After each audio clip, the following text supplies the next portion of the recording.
Good morning. कालपर्यंत आपण वेगवेगळ्या प्रकारच्या सेल ऑर्गॅनिली बघत होतो. काल आपण मला वाटतं 2 इंडिपेंडंट सेल ऑर्गॅनिली बघितल्या. एक त्याच्यातली होती मायटोकॉन्ड्रिया आणि त्याच्यानंतर मला वाटतं क्लोरोप्लास्ट बघितला आणि त्याची फंक्शन्स बघितली, त्याचं इंटरनल स्ट्रक्चर काय काय असतं, ह्या सगळ्या गोष्टी आपण बघितलेल्या आहेत. आज दुसरी non membrane bound cell organelle आपण बघणार आहोत. It is a ribosome. Ribosome is a non membranous cell organelle. कसली सेल ऑर्गॅनिली आहे? Non membranous cell organelle. ह्या काय आहेत? नॉन मेम्ब्रॅनस सेल ऑर्गॅनिलीज आहेत. याच्यामध्ये मेम्ब्रेन तुम्हाला प्रेझेंट असलेला बघायला मिळणार नाही. इतर सगळ्या सेल ऑर्गॅनिलीमध्ये काय होता? मेम्ब्रेन होता, प्लाझ्मा मेम्ब्रेन होता. मे बी सिंगल असेल, मे बी डबल असेल, पण आत्ता काय मेम्ब्रेनच नाही आहे. It is just a group of a protein. It is a just group of proteins and RNA. कशाचा ग्रुप आहे हा? It is just you can say complex of. It is just a complex of protein and the RNA. These proteins which are present in this ribosome are called as a ribosomal proteins. त्याला काय म्हणायचं? Ribosomal proteins and RNA. Because of this you can simply say what is the meaning of this ribosome. बघा, रायबोझोमचं meaning काय? Ribo. Ribo म्हणजे काय? Ribo nucleic acid. Ribo म्हणजे काय? Ribo nucleic acid. याच्यासाठी काय वापरलं आहे आपण? रायबो हा शब्द वापरला आहे, बरोबर. What is means soma? सोम और सोमा आपण म्हणतो, बरोबर. सोमा बॉडी, बरोबर. सोमा म्हणजे काय? Body. Ribosome. Ribosome nothing but the it is a structure which contain RNA. It is a proteins body which contain RNA. Proteins body अशी आहे की ज्याच्यामध्ये काय? RNA आहे. म्हणून मी काय म्हटलं इथं? Group of protein and the RNA. और it is a complex of a protein and RNA. Therefore it is called as a ribosome. Initially these ribosomes were not recognized till the discovery of the electron microscope. कारण हे एकदम छोटे structure असलेले बघा. these are the small particles present in the cytoplasm. But when there was a discovery of an electron microscope, at that time there was observed that some kind of structures are present or some kind of the granules are present in the cytoplasm and they are regular granules. Regular म्हणजे त्यांची size बदलत नाही, म्हणजे ते ठराविक अशा साईजचे granules तुम्हाला प्रत्येक वेळेस बघायला मिळतात. It may not be a different kinds of the what we can say matter. काही डस्ट पार्टिकल वगैरे नाही आहेत असं लक्षात येतं. डस्ट पार्टिकल जर असले तर त्यांचं काय असतं? वेगवेगळी साईज तुम्हाला बघायला मिळते.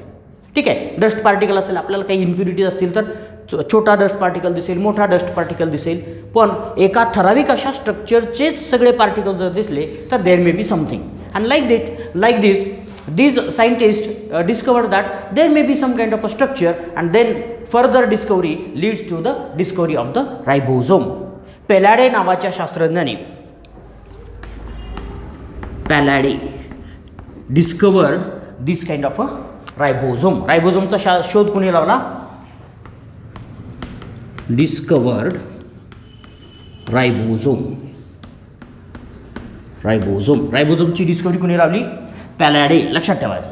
ह्या शास्त्रज्ञांची बऱ्याच वेळा नावं तुम्हाला तिथं समोर आलेली बघायला मिळतात. पॅलाडे नावाच्या शास्त्रज्ञानं आपल्याला रायबोझोमची डिस्कवरी लावली. त्याला पहिल्यांदा ऑब्झर्व झाले. He reported for the first time ribosomes. Clear? So these are the ribosomes. In the ribosome as we have said these proteins and RNA are present. बघूयात आपण. These ribosomes can be of 2 different type. Whatever we have recognised in eukaryotic as well as prokaryotic cell, these ribosomes are of 2 different type. बघा, 2 वेगळ्या प्रकारचे ribosomes आपल्याला present असलेले बघायला मिळतात. Types म्हणूयात त्याला. टाइप्स ऑफ रायबोझोम्स 2 वेगळ्या प्रकारचे आपल्याला बघायला मिळतात. One is called as a 70S ribosome and another is called as a 80S ribosome. लक्षात ठेवायचं. It is not 5. नाहीतर बऱ्याच वेळा तुम्हाला लक्षात येईल की 5 आहे की काय, पण ते 5 नाही. It is a S. S is the Svedberg constant. त्याला काय म्हणायचं? स्वेजबर्ग कॉन्स्टंट. स्वेजबर्ग कॉन्स्टंट असं म्हटलं जातं. Constant Swedberg constant, and this constant is used for the measurement of the size and volume. Size, volume as well as weight. ह्या सगळ्याच गोष्टी एका फॅक्टरमध्ये आपल्याला कन्क्लूड केलेल्या बघायला मिळतात. याचीही अगोदर मी सांगितलं होतं तुम्हाला. हे साधं सिंपल तुम्ही एक एक्झाम्पल बघितलं असेल, केले की नाही मला माहीत नाही, पण तांब्यामध्ये पाणी घेतो आपण किंवा ग्लासमध्ये पाणी घेतो आणि असं फिरवतो, पाणी सांडतं का? काय केलं नाही कधी? साधं सिंपल पाण्याचा तांब्या आहे, ओपन आहे, किंवा ग्लास घ्या, काहीही घ्या, बॉटल घ्या, बॉटलचं टोपण उघडं ठेवा आणि बॉटल अशी फिरवा, पाणी सांडतं का? असं वरती गेल्यानंतर बॉटल काय होते? उपडी होते, उलटी होते, पण तरीसुद्धा पाणी सांडतं का खाली? माहीत नाही. अरे साधेच एक सिंपल एक्सपेरिमेंट केले नाहीत तुम्ही कधी? खेळता खेळता करायचे. आता घरी गेल्यानंतर नक्की करा. काय करायचं? नाही करायचे, हे एक्सपेरिमेंट तुम्हाला बघायचं आहे. मी सांगतो ते बघायचं. It is a physical phenomenon. काय करायचं? साधं पाणी घ्यायचं आणि हळूच फास्ट फिरवायचं, नाहीतर एकदम असं सावकाश जर फिरवत गेला तर मग मात्र सांडणार. ठीक आहे, वेग त्याचा पाहिजे. ठीक आहे, काय पाहिजे? पटकन विथिन सेकंद असं जर केलं तर लगेच पाणी जसं आहे तसंच राहतं. का राहतं? फिजिक्समध्ये दोन फेनॉमेना तुम्ही शिकला आहात की नाही मला माहीत नाही, पण शिकाल मे बी, नसेल शिकलात तर. एक सेंट्रीफ्युगल फोर्स असतं आणि सेंट्रीपिटल फोर्स असतं. दोन प्रकारचे फोर्सेस असतात, बरोबर. सेंट्रीफ्युगल फोर्स काय असतं? It is away from the centre, बरोबर, अवे फ्रॉम द सेंटर. आणि सेंट्रीपिटल काय असतं? Towards the centre. How this water remains as it is at its own place. त्याच्या जागेला पाणी जसंच्या तसं का राहतं? It is because of the centrifugal force. कारण सेंटरच्या हवेपासून, आणि बॉटल ज्या ठिकाणी पकडलेली आहे किंवा तांब्या आहे ज्या ठिकाणी पकडलेला आहे किंवा ग्लास आहे ज्या ठिकाणी पकडलेला आहे ती काय झाली? सेंटर झालं. किंवा आपल्या हाताचं जे सांधा आहे तो काय झाला? सेंटर झाला. आणि त्या सेंटरपासून अवे फोर्स त्याच्यावरती अप्लाय होतं आणि त्याच्यामुळे ते सांडत नाही, बरोबर. एक असं सेंट्रीफ्यूज असतं. आणि अल्ट्रा सेंट्रिफ्युगेशनमध्ये जर आपण हे रायबोझोम्स टाकले तर त्यांना वेगवेगळा टाईम लागतो. कशाला? सेटल होण्यासाठी. मग काय होतं? साधं सिंपल दुसरी एक गोष्ट सांगतो. एक बॉटल घ्यायची आणि बॉटलमध्ये थोडीशी साखर टाकायची. काय करायची? साखर टाकायची. वरून थोडी साखर टाकत टाकत बघायचं की खाली साखर किती वेळात जाते. साखरेचे जे तुकडे आहेत ते किती वेळ घेतात खाली जायला. त्याच्यामध्ये बघायचं, निवडून आपण निवडून घ्यायचे. एक मोठा घ्यायचा, एक छोटा घ्यायचा आणि अजून एक छोट्यातला छोटा घ्यायचा. असे 3 वेगवेगळ्या प्रकारच्या साईज साखरेच्या खड्यांमध्ये तुम्हाला मिळतीलच नक्की. आणि ते टाकायचे, एकाच वेळेस टाकायचे, तिन्ही एकाच वेळेस टाकायचे. कुठला फास्ट जातो हे बघायचं. साधं सिंपल ऑब्झर्वेशन आहे, काही करायचं नाही. पाण्यामध्ये काय करायचे? साखरेचे कण जे आहेत ते किती फास्ट खाली जातात, किती वेळ लागेल त्यांना खाली जायला, जस्ट फाइंड आउट, बरोबर. जर तुम्ही हे फाइंड आउट केलं तर you can realise that high weight high volume जरी कमी, फक्त साईज आणि व्हॉल्यूम ज्याचं कमी आणि वेट ज्याचं जास्त, that will settle down very fast. ज्याचं वजन जास्त आणि व्हॉल्यूम कमी, बरोबर, व्हॉल्यूम टू वेट रेशो ज्याचा कमी, बरोबर, ते काय होणार? जास्त फास्ट जाणार. व्हॉल्यूम टू वेटचा रेशो ज्याचा कमी ते काय होणार? फास्ट खाली जाणार. किंवा दुसरं, कापूस टाका एका साईजचा आणि दुसरा एखादा खडा टाका दगडाचा, ते दोन्ही कोण फास्ट जातो बघा तुम्ही. Just find it out. तुम्हाला कापूस स्लोली खाली गेलेला बघायला मिळेल आणि कापूस काही काळात खाली जाईल आणि नंतर तसाच राहील, असं पण होईल. ठीक आहे, कारण त्याच्यापेक्षा वजन त्याचं जास्त नाही आहे, म्हणून तो सेटल पण होणार नाही. म्हणून आपण ठराविक जर फोर्स ॲप्लाय केलं तर ते किती वेळात खाली जातात त्याच्यावरून त्याची साईज आपल्याला कळते, त्याच्यावरून त्याचं वेट, मोलिक्युलर वेट आपल्याला कळतं. आणि तोच कॉन्स्टंट म्हणजे काय आहे? स्वेजबर्ग कॉन्स्टंट, बरोबर. एक स्वेजबर्ग कॉन्स्टंट म्हणजे काय? 10⁻13 सेकंड्स. किती? 10⁻13 सेकंड. म्हणजे एक स्वेजबर्ग जर त्याचा बघा, वेट जर एक स्वेजबर्ग असेल तर त्याला किती वेळ लागतो, किती वेळात फास्ट जातो? जेवढं कमी तेवढा आपल्याला कमी वेळात जायला लागेल. ठीक आहे, म्हणजे जास्त वेळ लागेल थोडक्यात म्हणूयात. उलट -13.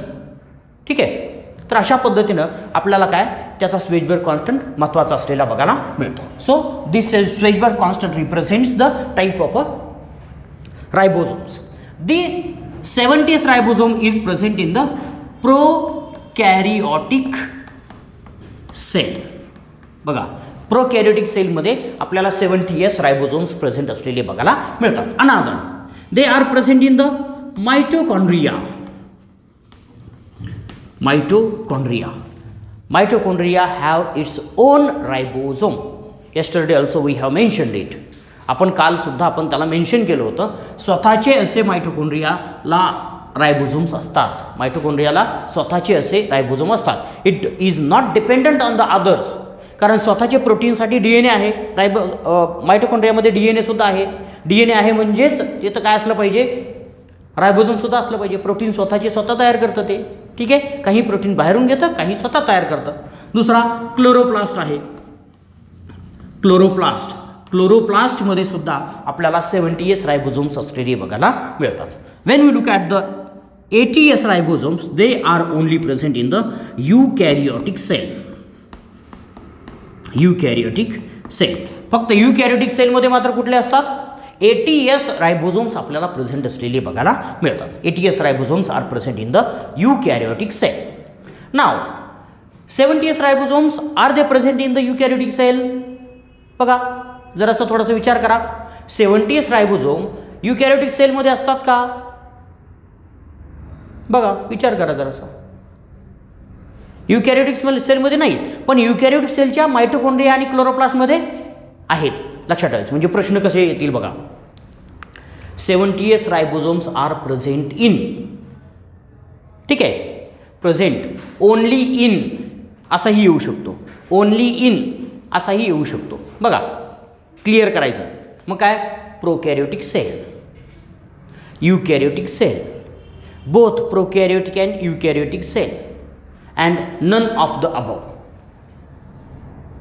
बरोबर, प्रोकॅरिओटिक आणि यूकॅरिओटिक ह्या दोन्हीमध्येही 70s रायबोझोम्स आपल्याला प्रेझेंट असलेली बघायला मिळतात. त्याच्या उलट प्रश्न होईल, 80s ribosomes are present in only in you can say eukaryotic cell. They are not or never present in the prokaryotic mitochondria or chloroplast. Because this mitochondria and chloroplast are present in the eukaryotic cell, these 70s ribosomes can be considered in the eukaryotic cell. It is not a characteristic of the eukaryotic cell. But what happens? This mitochondria and chloroplast are the originated from the prokaryotic cell. Prokaryotic cell पासून हे origin झालेले आहेत, म्हणून हे 70s ribosomes आपल्याला इकडे आलेले बघायला मिळतात. So will see the structure of this different kinds of the ribosomes. पहिल्यांदा आपण 70sचं बघूयात आणि त्याच्यानंतर 80sचं बघूयात. जर आपण बघितलं, this each ribosome is formed of the 2 different kinds of the sub units. याला किती सब युनिट्स असतात? सब युनिट, छोटे युनिट्स आपल्याला त्याच्यामध्ये प्रेझेंट असलेले बघायला मिळतात.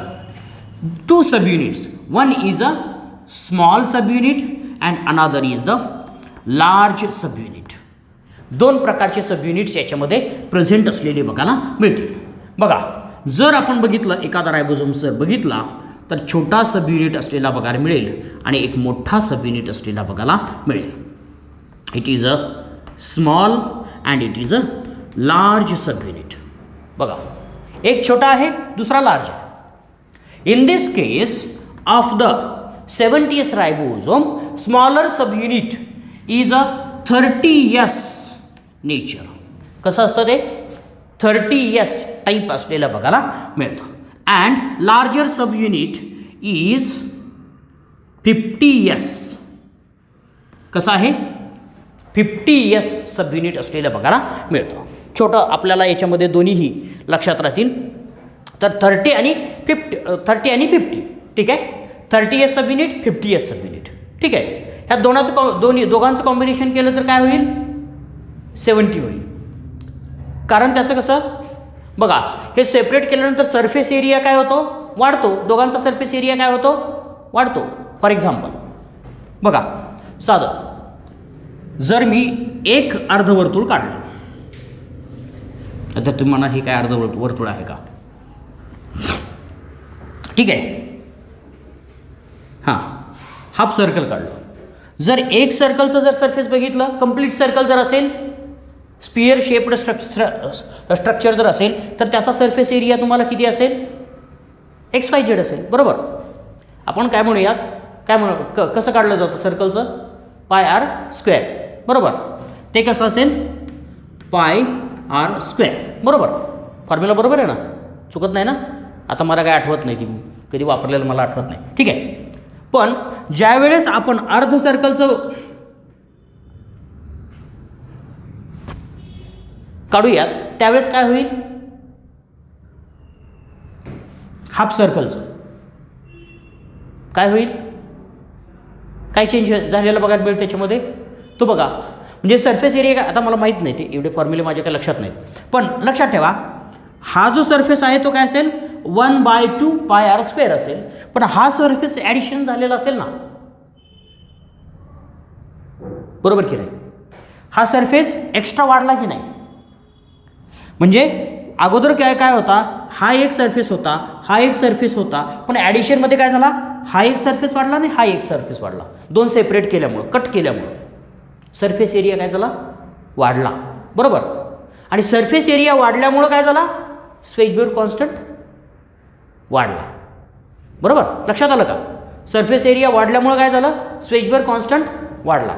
म्हणून स्मॉल आणि लार्ज सबयुनिट एकत्र जर असले तर 70S होतं, आणि सेपरेट केले तर 30 आणि 50S होतं. कंबायनिंगली 80S आपल्याला झालेलं बघायला मिळेल. But we do not combiningly call it as a 80S because its surface area decreases and therefore the Svedberg constant decreases and it is a 70S only.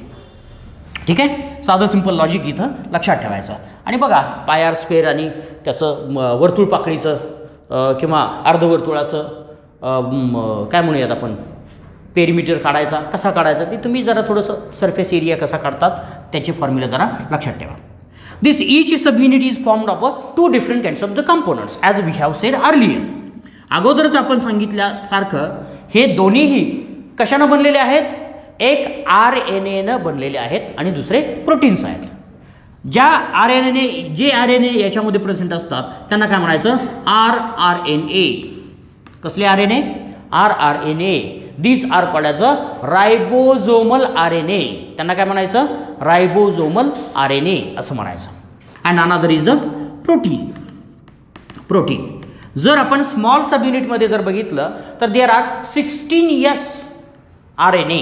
कसले आहेत? 16S RNA. आणि protein जवळजवळ आपल्याला 21 proteins असलेले बघायला मिळतील. बघा 21 proteins आपल्याला बघायला मिळतील याच्यामध्ये.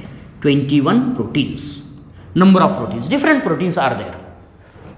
16S rRNA is present in the smaller subunit of 70S RNA. हा स्पेसिफिक आहे, लक्षात ठेवायचा. याचंही वजन सेपरेटली आपल्याला काउंट केलेलं बघायला मिळतं. ठीक आहे. याचंही वजन काउंट केलेलं आहे आणि त्याच्यामुळे आपल्याला याचं वजन किती सापडलं? 16S rRNA in 30S ribosome of the 60S ribosome. Sorry, 70S ribosome. ठीक आहे. When we look at the others, large subunit जर बघितलं तर RNAs are of different type.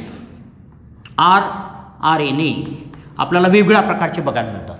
rRNA जर याच्यात बघितलं तर आपल्याला पहिला RNA बघायला मिळतो 23S RNA and 5S RNA.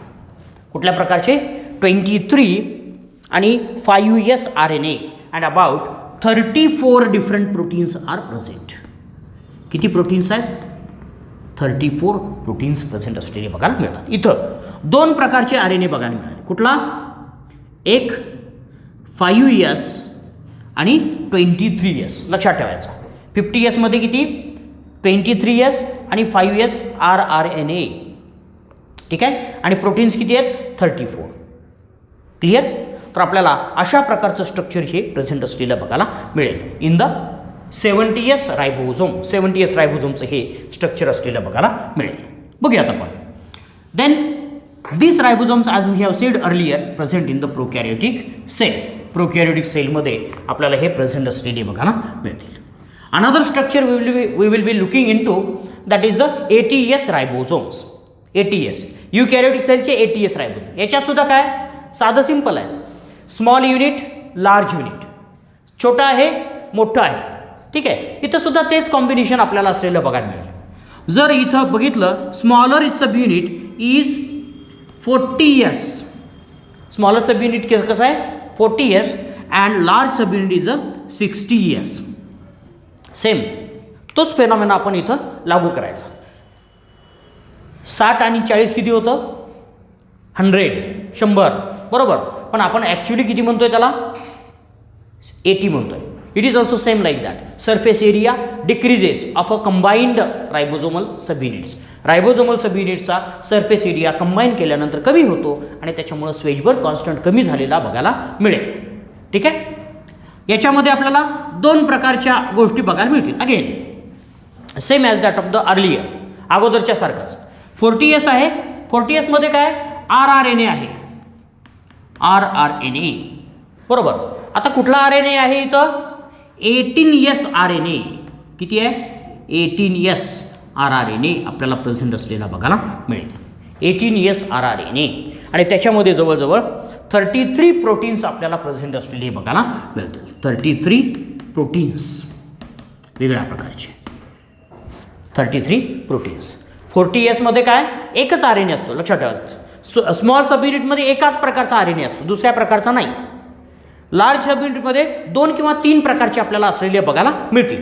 आता ते डिपेंड आहे आपण कुठल्या प्रकारचा RNA बघतो त्याच्यावरती.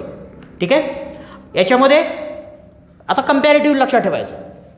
In 70S ribosome smaller sub unit जर कन्सिडर केलं तर 16S असतो. इकडं 2 सब स्वेजवर युनिट्स वाढलेले बघायला मिळतात. 18S आहे, 40S मध्ये 18S आहे बरोबर. प्रोटीन्सचाही नंबर जरासा वाढला. When we look at the RNA present in the 60S ribosomal subunit of the ATS, then we can say these RRNA are of different type. याच्यामध्ये 3 प्रकारचे RNA तुम्हाला बघायला मिळतील. याच्यामध्ये किती 3 प्रकारचे असलेले बघायला मिळतील. याच्यामध्ये आपल्याला 28S एक असलेला बघायला 28S, त्याच्यानंतर 5.8S अँड 5S असे 3 प्रकारचे RRNA प्रेझेंट असलेले बघायला मिळतील. 3 प्रकारचे.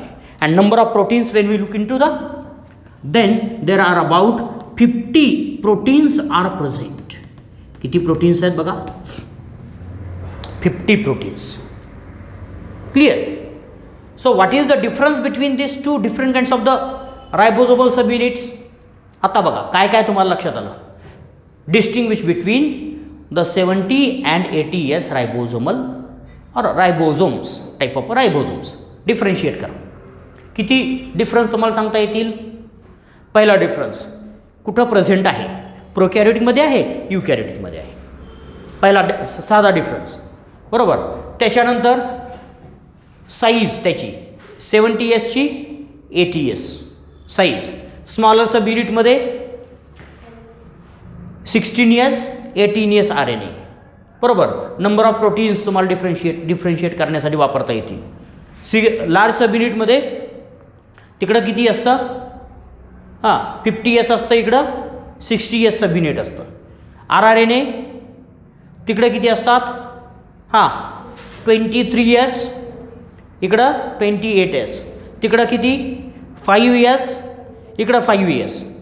But additional is 5.8S is present only in the larger subunit of the ATS ribosome.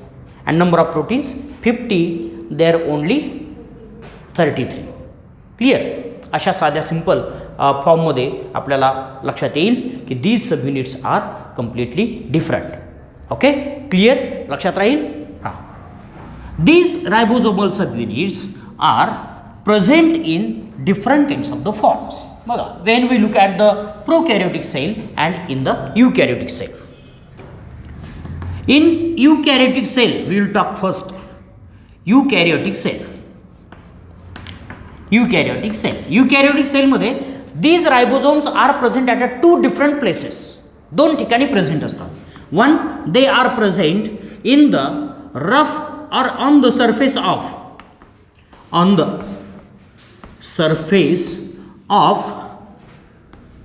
outer nuclear membrane.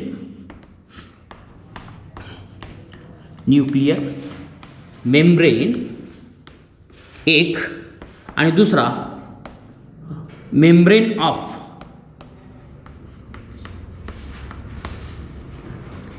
Rough endoplasmic reticulum. बघा, पहिला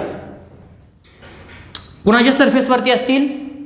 2 सरफेसवरती प्रेझेंट असलेले बघायला मिळतील. एक आउटर न्यूक्लियर मेम्ब्रेनचा सरफेस आहे त्याच्यावरती, आणि दुसरा रफ एंडोप्लाझ्मिक रेटिक्युलमच्या मेम्ब्रेन सरफेसवरती प्रेझेंट असलेले बघायला मिळतील.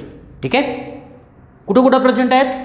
आउटर न्यूक्लियर सरफेसवरती असतील, आणि दुसरा रफ एंडोप्लाझ्मिक, कारण आपण रफ एंडोप्लाझ्मिक रेटिक्युलममध्ये मेन्शन केलं होतं. Rough endoplasmic reticulum is the reticulum on which ribosomes are present. बरोबर, रायबोझोम्स आपल्याला प्रेझेंट असलेली बघायला मिळाली. दुसरा, they are present in the cytoplasm. कुठं असतात? In cytoplasm or in protoplasm. लक्षात ठेवायचं. युकॅरियोटिक सेलमध्ये, प्रोटोप्लाझममध्ये किंवा सायटोप्लाझममध्ये इथं सुद्धा प्रेझेंट असतात. These are called as a free ribosomes. यांना काय म्हणायचं? फ्री रायबोझोम्स असं म्हणायचं. And when we look at the ribosomes which are bound to the or present on the surface, those are called as a bound ribosomes. कसले ribosomes आहेत हे? Bound. These are bound to the surface of the outer nuclear membrane and rough endoplasmic reticular membrane. ठीक आहे. आणि सायटोप्लाझममध्ये जे असतात ते free suspended असलेले बघायला मिळतात. They are free present in the cytoplasm. सायटोप्लाझममध्ये फ्रीली प्रेझेंट असलेली बघायला मिळते. ठीक आहे. तर अशा दोन्ही प्रकारचे रायबोझोम्स आपल्याला प्रेझेंट असतात. Clear. But the structure of the both ribosome is same. दुसरी गोष्ट लक्षात ठेवायची, structure and composition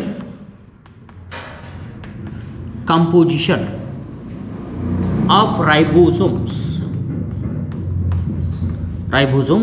is same. लक्षात ठेवायचं. म्हणजे तो रफ एंडोप्लाझ्मिक रेटिक्युलमवरती असला काय आणि सायटोप्लाझममध्ये असला काय, त्यांचं स्ट्रक्चर चेंज होतं का? नाही होत. They are same, but some of those get attached to the or get bound to the surface and some are free. एकदा फ्री असलेला रायबोझोम्स कधी कधी बाउंड होईल आणि कधी कधी फ्री पण होईल, असंही होईल. ते रँडमली होत असतं. म्हणजे एखादा रायबोझोम्स आहे, फॉर एक्झाम्पल एक रायबोझोम घेतला आपण आणि तो रायबोझोम सध्या फ्री दिसतोय, म्हणजे तो फ्रीज राहील का कायम? It is not needed. If there is a need to be bound with a surface of the membrane, at that time it will go and bind to the surface. त्याला वाटलं की तिथं जाऊन बाइंड होईल, किंवा गरजेनुसार जर एखादं प्रोटीन त्यांना सिक्रीट करताना जास्त सिक्रिशन करायचं असेल. आता फंक्शन मात्र जरा थोडंसं डिफरन्स असतं या दोन्हीचं. बघा, when we look at the functions of the bound ribosomes, these are involved in the formation of a secretory proteins, synthesis of secretory proteins. लक्षात ठेवायचं. बाउंड रायबोझोम्स काय करतात? कुठं बाउंड असतात? न्यूक्लियर मेम्ब्रेन किंवा एंडोप्लाझ्मिक रेटिक्युलमच्या मेम्ब्रेनला. ते काय करतात? प्रोटीन सिंथेसाइज करतात. कुठले प्रोटीन सिंथेसाइज करणार? Secretory proteins. What are the secretory proteins? Those proteins which are secreted out of the cell. सेलच्या बाहेर, फॉर एक्झाम्पल पॅनक्रियाटिक ज्यूस. बरोबर, पॅनक्रियाटिक ज्यूस कुठं असतो?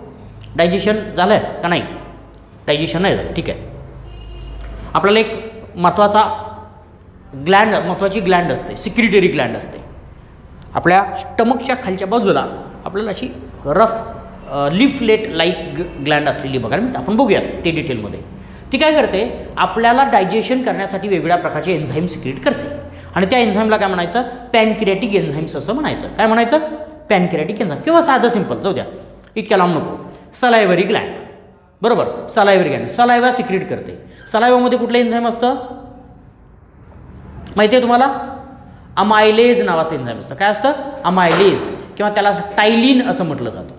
अमायलेज किंवा टायलिन असं म्हटलं जातं. बरोबर, हे जे एन्झाईम आहे हे काय करतं, शुगर डायजेशन करतं. बरोबर, शुगरचं ब्रेकडाऊन करतं. मग हे काय करायचं असतं, सेलच्या आतमध्ये तयार होतं आणि सेलच्या बाहेर टाकायचं असतं. काल आपण म्हणजे एंडोप्लाझमिक रेटिक्युलम बघत असताना सेलच्या आतमध्ये जे काही एंडोप्लाझमिक रेटिक्युलम असतील ते काय करतील, वेसिकल्स तयार करतील. ते वेसिकल मेम्ब्रेनला येऊन फ्यूज होतील, इकडे बघा, आणि त्याच्यानंतर हे एन्झाईम्स बाहेर सिक्रेट केलेले बघायला मिळतील. बाहेर सिक्रेट केलेले बघायला मिळतील. ठीक आहे. तर हे सगळं सिक्रिशन करण्यासाठी प्रोटीन्स तयार करणारे कोण असतात, तर बाउंड रायबोसोम्स असतात.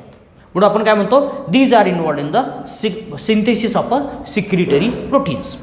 But when we look at this free ribosomes, free रायबोझोमच्या बाबतीत जर बघितलं, these free ribosomes are involved in the synthesis of cytoplasmic enzymes or proteins.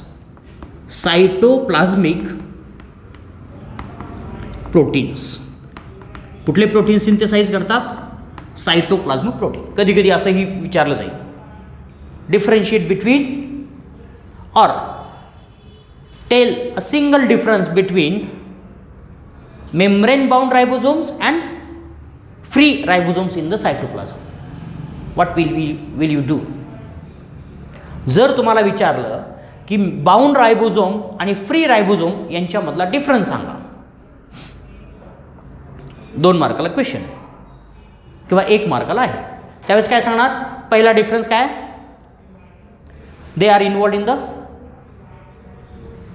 Synthesis of bound ribosome secretory protein and free ribosomes cytoplasmic protein. हा difference आहे. बरोबर. When we look at the others, when we look at the free ribosomes, these ribosomes many times comes together in series. बघा ते काय होतात, free ribosome बद्दल फक्त सांगतोय मी. It does not happen with the bound ribosome. Bound ribosome बद्दल हे घडत नाही, फक्त कोणाबद्दल घडतं, फ्री रायबोझोमवरती. मेनी रायबोझोम्स कम्स देअर, तिथं येतात आणि they are involved in the formation of a protein. Protein फॉर्मेशनसाठी एकत्र येतात and they form a chain of a many ribosomes. बऱ्याच वेळा काय होतं, हे सिंगल दिसण्यापेक्षा काय करतात, ते एकत्र येतात आणि एकत्र येऊन काय करतात, हा मधला जो आहे तो RNA आहे, हा काय आहे, RNA आहे, आणि ह्या RNA पासून प्रोटीन तयार करायचं आहे. त्याच्यासाठी काय करतात, एका वेळेस एक रायबोझोम यायच्या ऐवजी अनेक रायबोझोम त्याच एका RNAला ट्रान्सलेट करायला सुरुवात करतात. ट्रान्सलेट म्हणजे प्रोटीन तयार करतात.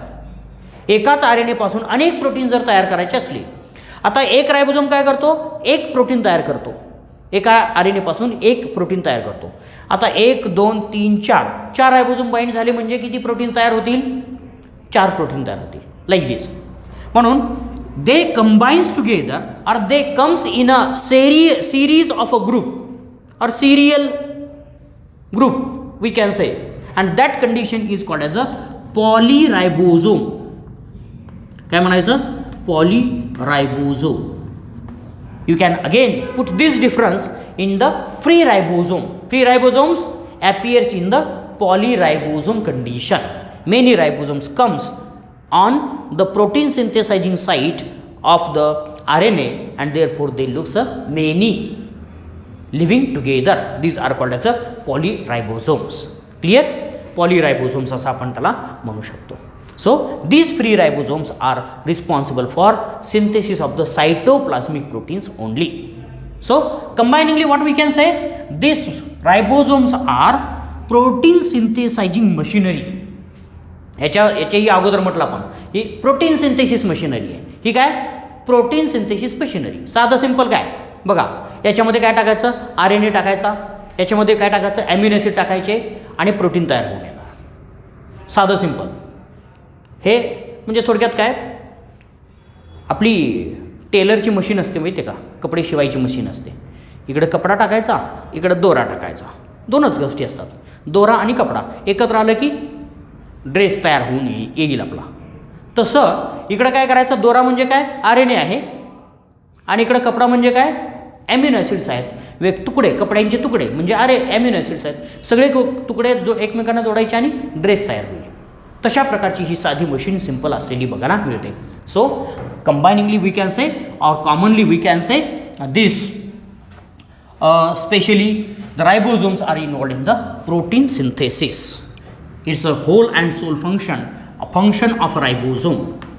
काय बघा, फंक्शन ऑफ रायबोसोम.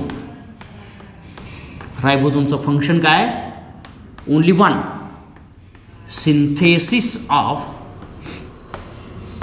प्रोटीन्स. प्रोटीन्सचं सिंथेसिस करणे, बाकी काही नाही, दुसरं फंक्शनच नाही रायबोसोमला. मग त्याच्यामध्ये तुम्ही ही सेपरेट करू शकता. These are involved in the synthesis of cytoplasmic protein.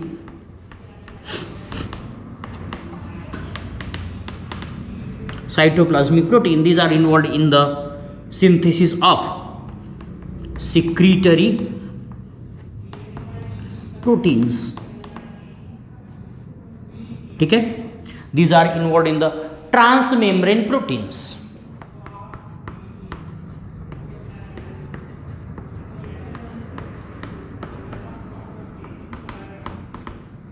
बघा असे वेगवेगळ्या प्रकारचे ट्रान्समेम्ब्रेन. मेम्ब्रेनच्या मध्ये सुद्धा प्रोटीन असतात, आपल्याला माहीत आहे.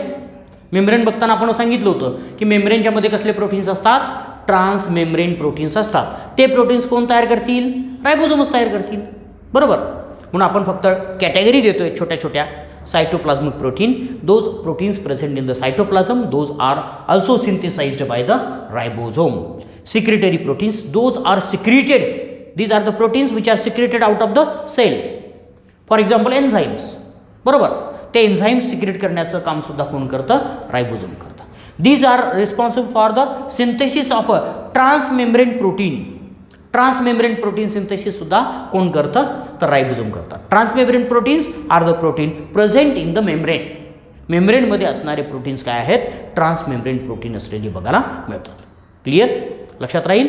So these are the different aspects of the ribosome. रायबोसोमचे हे वेगवेगळे आस्पेक्ट्स असलेले बघायला मिळतात. क्लिअर, लक्षात राहील.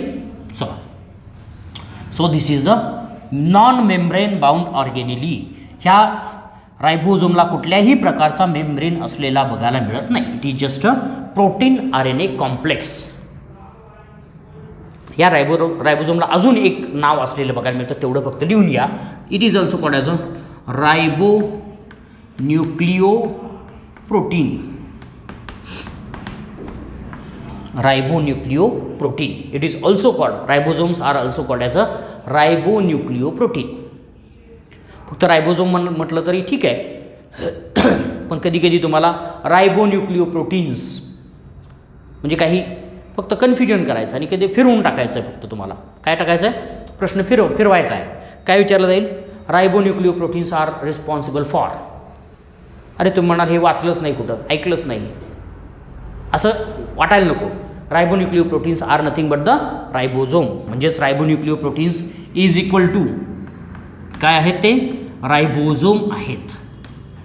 ठीक आहे, रायबोसोमची डेफिनेशन सांगा. असं जर डिफाईन रायबोसोम एवढं जरी म्हटलं तर तुम्ही काय करू शकता, ribosomes are nothing but the ribonucleoproteins formed of a RNA and protein. बस एवढी डेफिनेशन तुम्हाला जर विचारली रायबोसोमची, व्हॉट आर द रायबोसोम्स, हां काय लिहिणार, व्हॉट आर द रायबोसोम्स. एवढा साधा सिंपल प्रश्न आहे. काय लिहिणार तुम्ही, these are the ribonucleoproteins formed of a RNA and protein and which are involved. पुढं पाहिजे तर कंटिन्यू करू शकता, फुल स्टॉप देऊन continue. These are involved in the protein synthesis. बस व्हॉट आर द रायबोसोम ह्या प्रश्नाचं परफेक्ट ॲन्सर तुम्हाला देता आलं.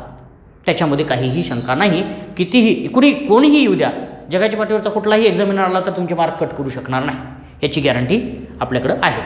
ठीक आहे, बघा हे शब्द फार महत्त्वाचे आहेत. Okay, then we will move towards the another cell organelle, that is a nucleus.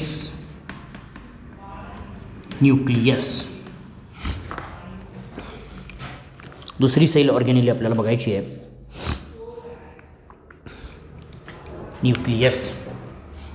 Nucleus is a centrally, mostly not, we can't say like this because it is centrally, sometimes centrally placed, but sometimes it may present at different places as well in the cell.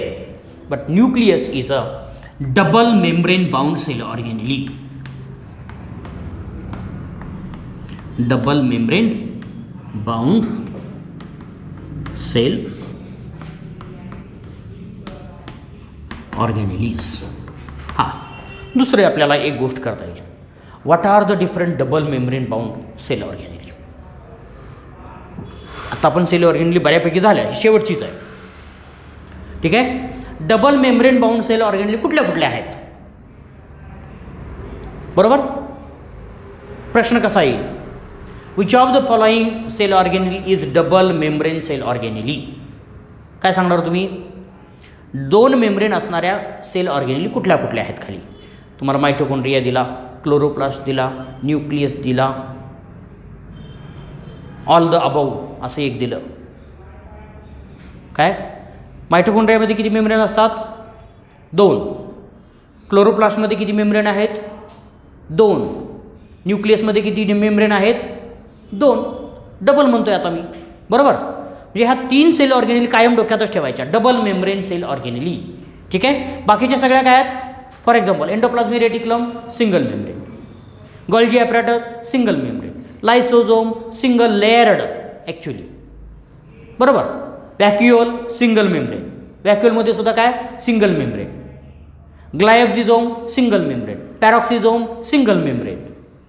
ठीक आहे. ह्या सगळ्या काय आहेत? Single membrane bound cell organelle आहेत. But this nucleus is another cell organelle which is a double membrane bound cell organelle. This nucleus is present in true nucleus. This nucleus is present in, लक्षात ठेवा, present in eukaryotic cell. Eukaryotic cell except कोणामध्ये नसतो nucleus? कोणामध्ये नसतो? बघा, nucleus कोणामध्ये नसतो? हां, एक्सेप्ट RBCs. RBCमध्ये न्यूक्लियस असतो का? नाही आहे. Except RBCs. The true nucleus can be observed during the interphase. True nucleus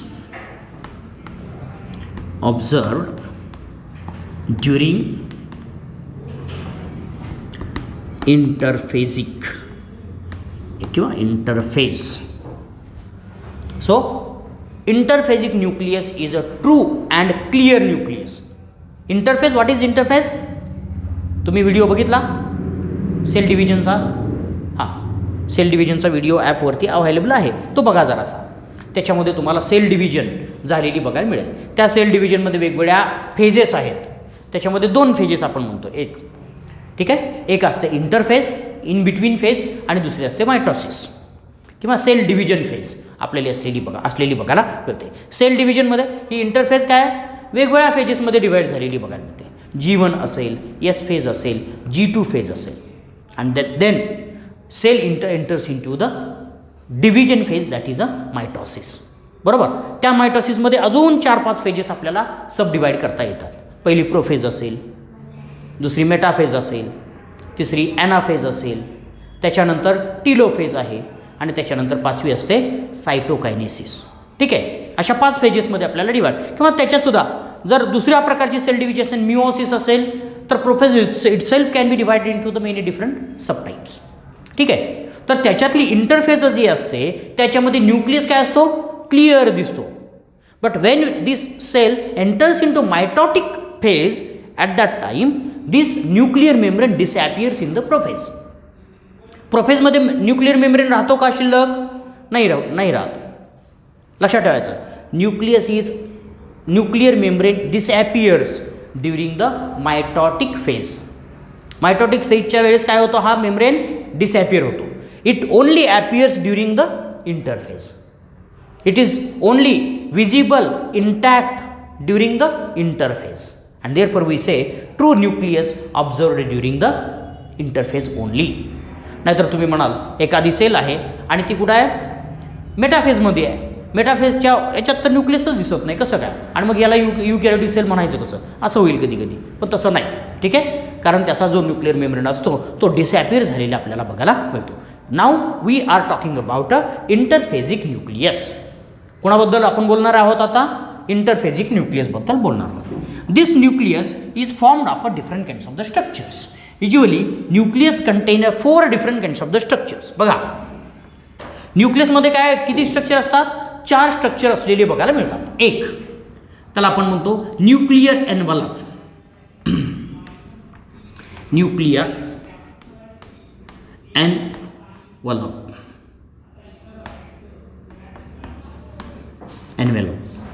ठीक आहे, न्यूक्लियर एनव्हलप. दुसरं स्ट्रक्चर आपल्याला असलेलं बघायला मिळेल nuclear cytoplasm, that is called as a nucleoplasm. त्याला काय म्हणायचं, न्यूक्लिओप्लाझम, लक्षात ठेवा, न्यूक्लिओप्लाझम म्हणायचं. आणि तिसरं स्ट्रक्चर आपल्याला असलेलं बघायला मिळतं some dense part present without membrane, that is a nucleolus.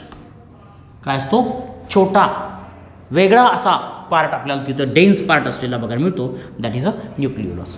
And the some fibrous material is present in the nuclear plasm or nuclear cytoplasm or nucleoplasm, that is chromatin. काय असतात, chromatin आपल्याला असलेले बघायला मिळतात. साधं सिंपल असे 4 वेगळ्या प्रकारचे स्ट्रक्चर्स आपल्याला याच्यामध्ये प्रेझेंट असलेले बघायला मिळतात. When we look at the structure of the nucleus itself, it will represents many different kinds of the structure. So बघा न्यूक्लियस मी एक काढतो म्हणजे तुम्हाला लक्षात येईल काय याच्यामध्ये असतं. मी 1, 2, 3 स्ट्रक्चर काढणार आहे. हे सगळेच स्ट्रक्चर मी जास्त काढीन असं नाही, त्याच्यामध्ये भरपूर स्ट्रक्चर्स वेगवेगळ्या प्रकारचे प्रेझेंट असलेले बघायला मिळतील.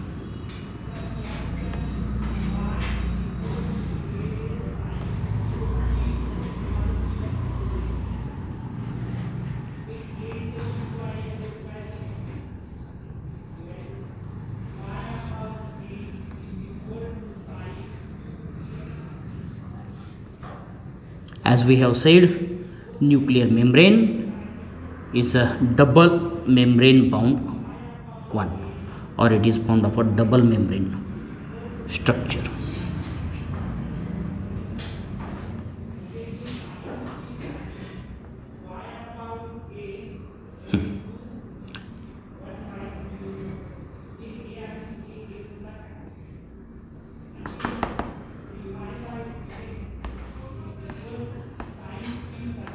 ठीक आहे, इथं मात्र जॉईन होण्यासाठी आपल्याला प्रोटीन असतात.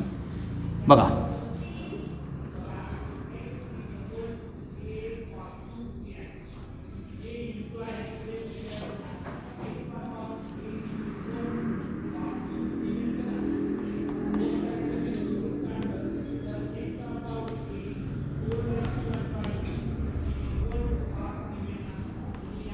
मी काय स्ट्रक्चर काढतोय ते व्यवस्थित बघा आणि ते काढा तिथं.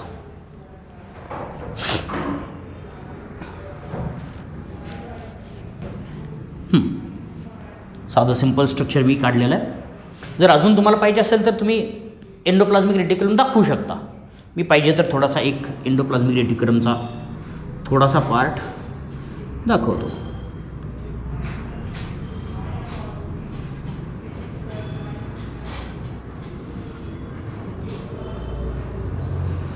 बस, it is a ER.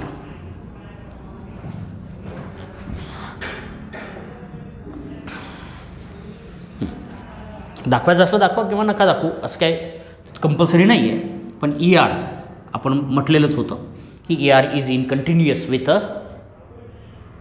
Outer membrane of the nucleus. So internally this nucleus has different kinds of the structure.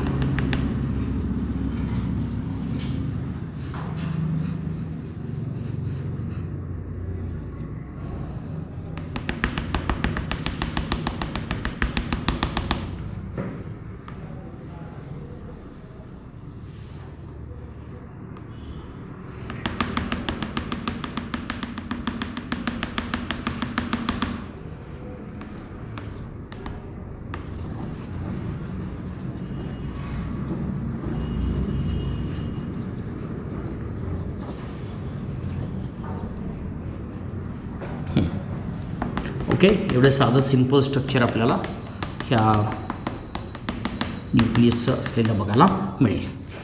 So काही स्ट्रक्चर्स आपण बघणार आहोत, वन बाय वन बघूयात डिटेलमध्ये स्ट्रक्चर्स. ह्या प्रत्येक स्ट्रक्चरमध्ये काय असतं हे आपल्याला बघता येईल. ठीक आहे, मी नावं द्यायला सुरुवात करतो म्हणजे तुम्हाला लक्षात येईल. It is a outer membrane of a nucleus. न्यूक्लियसचा आउटर मेम्ब्रेन आहे.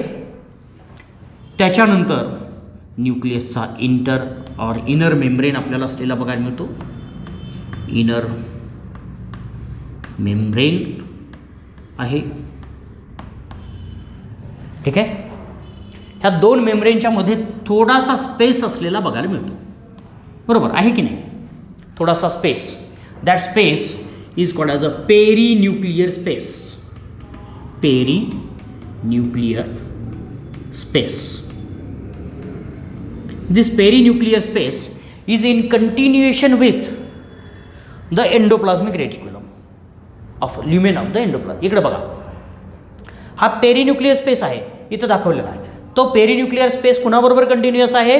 With the lumen of the endoplasmic reticulum. बघा, इथून इकडं गॅप असाच कंटिन्युअस असलेला बघायला मिळतो. So it is continuous with the endoplasmic reticular lumen of the endoplasmic reticulum. Then this complete structure बघा, कुठलं? inner membrane, outer membrane, perinuclear space, these are called as a nuclear envelope. त्याला काय म्हणायचं? envelope. मी साधं simple लिहितो, envelope, nuclear envelope. ठीक आहे, त्या तिघांना मिळून काय म्हणायचं? न्यूक्लियर एनव्हलप असं म्हणायचं. बघा, this nuclear envelope is not a continuous one. It is discontinued at some places. काही ठराविक अशा ठिकाणी काय झालेलं असतं? डिसकंटिन्युअस झालेलं असतं. आणि that discontinuous part is called as a nuclear pore. Nuclear pore. And this nuclear pore is guarded by the protein. लक्षात ठेवा, हे दिसताना कसं दिसतं बघा. मी जर इथं मोठा न्यूक्लियर पोर जर काढला, हा आउटर मेम्ब्रेन आहे, हा इनर मेम्ब्रेन असं म्हणा. इथं एक प्रोटीन असलेलं बघायला मिळतं, इथं एक प्रोटीन असलेलं बघायला मिळतं. ठीक आहे, आणि वरून जर बघितलं तर हे प्रोटीन्स कसे दिसतात बघितलं का? इकडे बघा, हे असं बाहेर साईडनं बघतोय आपण, फक्त एका साईडनं बघतोय म्हणून आपल्याला असं दिसतंय. पण हे पोर जर मी वरून बघितलं तर कसं दिसेल? असं दिसेल. बघा, असं दिसेल. बरोबर, असं म्हणजे काय? त्याच्यामध्ये हे जे प्रोटीन दाखवतोय, हे प्रोटीन आपल्याला 8 वेगवेगळ्या प्रकारचे प्रोटीन्स इथं असलेले बघायला मिळतात. 1 2 3 4 5 6 7 आणि 8 ऑक्टॅमर तयार झालेला असतो. आणि त्याच्यातले फक्त 2च आपण दाखवतोय, बाकीचे आपण कट केलेले आहेत किंवा मागच्या बाजूला आपल्याला प्रेझेंट असलेली बघायला मिळते. ठीक आहे, अशा पद्धतीनं आपल्याला हे स्ट्रक्चर्स प्रेझेंट असलेली बघायला मिळतात. Nuclear pore. Nuclear pore is the pore which is responsible for communication between the cytoplasm and the nucleoplasm. Nucleoplasm आणि सायटोप्लाझम या दोघांमध्ये कम्युनिकेशन कोण करत असतं? न्यूक्लियर पोर करत असतं. म्हणजेच काही गोष्टी आहेत. For example, there may be the need of the nucleic acid molecules or nucleoproteins, different kinds of the nucleotides. न्यूक्लिओटाइड्सची गरज आहे. सो न्यूक्लिओटाइड्स कशासाठी लागतात? DNA तयार करण्यासाठी लागतात. तर तो DNA तयार करण्यासाठी न्यूक्लिओटाइड्स कुठं नेले जातील? आतमध्ये नेले जातील. मग ते कसे न्यायचे? Through the nuclear pore. बरोबर. RNA तयार करायचा आहे. RNA तयार करण्यासाठी न्यूक्लिओटाइड्स लागतील ना, ते न्यूक्लिओटाइड्ससुद्धा आतमध्ये नेले. एनर्जी लागेल, एनर्जीसुद्धा आतमध्ये नेली जाते. ATP मोलिक्युल्स आतमध्ये नेले जातात. ठीक आहे. अशा पद्धतीनं nuclear pore is a gate of the nucleus. न्यूक्लियसचं गेट आहे. त्याच्यातून जे काही देवाणघेवाण करायची आहे ती आपल्याला त्या गेटमधून झालेली बघायला मिळते. Yes. Then there is a inner cytoplasm like content that is called as a nucleoplasm. This nucleoplasm is containing the different kinds of the proteins. वेगवेगळ्या प्रकारचे त्याच्यामध्ये प्रोटीन्स असतील, एन्झाईम्स असतील, ठीक आहे, मिनरल्स असतील. बघा याच्यामध्ये प्रोटीन्स आहेत, एन्झाईम्स आहेत, मिनरल्स आहेत,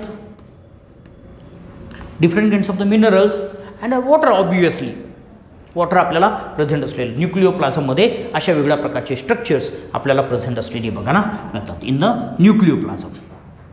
so it is just like a cytoplasm but it is containing the large number of the nucleotides which are responsible for the synthesis of a DNA and RNA. Again, next important structure we can see, which is a dense non-membrane bound. It is a membraneless structure. That is the nucleolus. Nucleolus. बघा, एक structure आहे, दुसरं structure आहे, आता तिसरं structure nucleolus. This nucleolus is the structure at which there is a synthesis of a ribosomal RNA. काय तयार होतं तिथं? रायबोझोमल RNA तयार झालेले बघा ना मिळतात. It is a responsible for the synthesis of rRNA. बघा, ribosomal RNA. It is a site. बरोबर, ribosomal RNA. How many nucleolus are present in the cell? That is another question. There may be large number of the nucleolus present in the cell. बघा, nucleolus about 1 to 4 numbers varies from cell to cell. एक असू शकतं, 2 असू शकतात, 3 असू शकतात, 4 असू शकतात एखाद्या सेलमध्ये. नंबर कसा जास्त होतो? ज्या सेल्स RRNA तयार करण्यामध्ये जास्त एंगेज असतात, काय असतात? जास्त RRNA तयार करतात, त्या सेलमध्ये काय असतो? न्यूक्लिओलसचा नंबर जास्त असतो. किंवा लार्ज असेल, दे मे decrease or increase in the size. For example, oocyte, egg. बरोबर, egg have large nucleolus. बघा, oocyteमध्ये काय असतो? खूप मोठा न्यूक्लिओलस असलेला बघायला मिळतो. आणि जर आपण बघितलं sperm is a smaller structure. Male gamete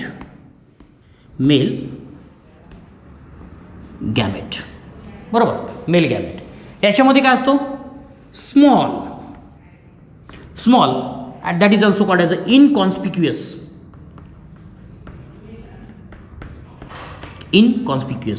दिसत सुद्धा नाही, असा छोटा, एकदम छोटा असतो की जो आपल्याला ओळखायला सुद्धा येत नाही, असा न्यूक्लिओलस आपल्याला प्रेझेंट असलेला बघायला मिळेल.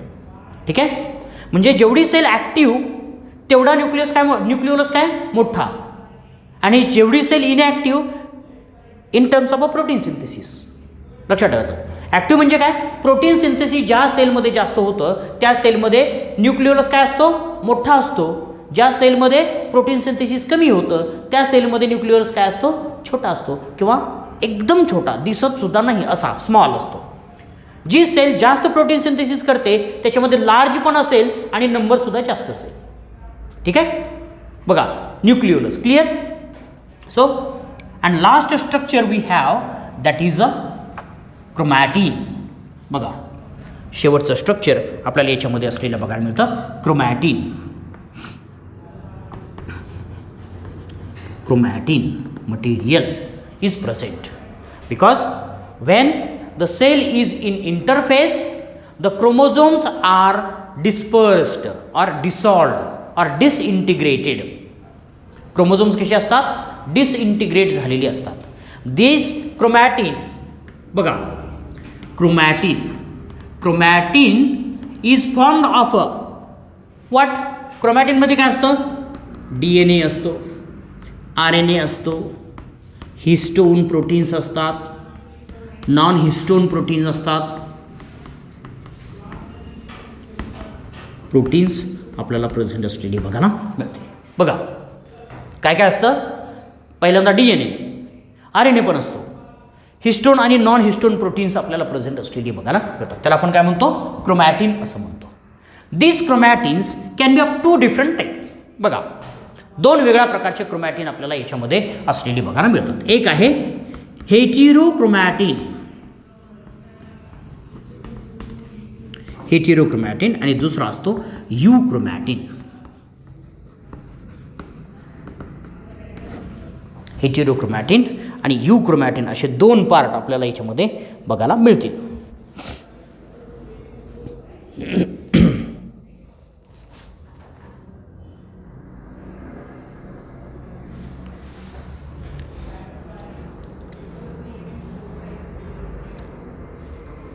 ठीक आहे, दोन प्रकारचे क्रोमॅटिन आपल्याला बघायला मिळतील.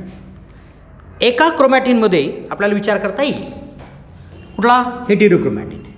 याच्यामध्ये काय असतो, इकडे लक्ष द्या, less DNA and more protein.